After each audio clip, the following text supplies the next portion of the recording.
Bonjour tout le monde, alors tenez, regardez un peu ça. Vous allez voir, c'est incroyable. Regardez ça.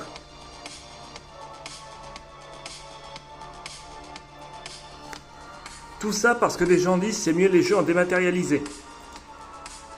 Pour beaucoup d'entre eux. Et il y en a qui disent non, les jeux en physique c'est mieux parce qu'au moins on peut faire des échanges au niveau des données. Eh bien depuis que Sony a annoncé qu'ils allaient mettre en vente la PlayStation 6 sans continuer à fabriquer des jeux vidéo en format physique, eh bien moi je vous le dis très clairement, je ne suis pas d'accord avec Sony. En plus, Microsoft a annoncé également que très prochainement ils allaient faire la même chose que Sony. Ils vont arrêter les jeux en format physique pour la prochaine Xbox. De plus, qu'est-ce que ça peut foutre? Il y a le Xbox Game Pass sur lequel on peut avoir les jeux en physique. Non, pas les jeux en physique, il y a le Xbox Game Pass sur les plateformes de bureau, les tablettes, ainsi que les téléphones sur lesquels on peut jouer à des jeux d'Xbox. Mais là, Sony veut vendre une PlayStation 6 sur laquelle il n'y aura aucun jeu en format physique. À quoi ça sert?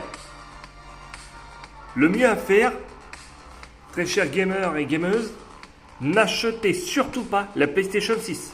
Si vous voulez acheter GTA 6, alors qu'il n'y aura pas le jeu en version physique, ou bien qu'il y sera, mais il sera retiré, si vous voulez acheter GTA 6,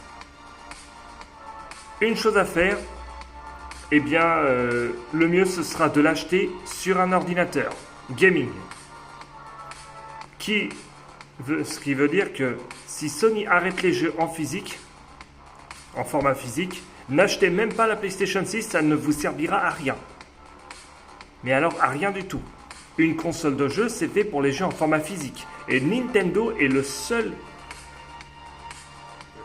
seule société de jeux vidéo à respecter les jeux en format physique. Car là, Sony, ils font une connerie. Donc, le mieux à faire, si Sony arrête les jeux en format physique, n'achetez en aucun cas la PlayStation 6. Achetez-vous un ordinateur gaming et achetez le jeu sur le store de l'ordinateur ou sur le Xbox Game Pass. Allez, sur ce, à plus tard les gamers et les gameuses.